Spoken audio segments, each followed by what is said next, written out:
সেইটা ভালো নেই। দুপুরবেলা কাজ থেকে এসেছি, এখন বাজে হচ্ছে দুপুর 3টে, কিন্তু খেতে না ভাল লাগে না, মুখে কোনো স্বাদই নেই। শাশুড়ি রান্না করেছে আলু বরবটি ভাজা, মুসুরির ডাল আর ভাত, সঙ্গে লেবু আছে, কিন্তু এইসব কিচ্ছু খেতে আমার ভালো লাগছে না। তো আমি একটুখানি কি খাচ্ছি দেখো তোমরা। আমি শুধু আলু বরবটি ভাজা দিয়েই ভাত কটা খাবো। এই আলু বরবটি ভাজা আর ভাত খাবো।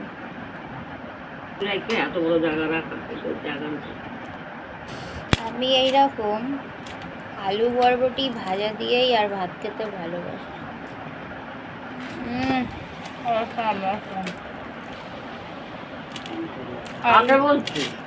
আলু বরবটি ভাজা আর ভাত, বরবটি আলু এরমভাবে ভাতটা মেখে করে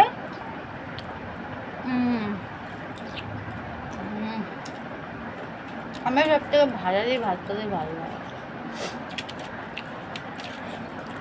তো আমার মধ্যে কে কে এরকম শুকনো শুকনো খেতে ভালোবাসো বন্ধুরা, তোমরা কমেন্ট করো।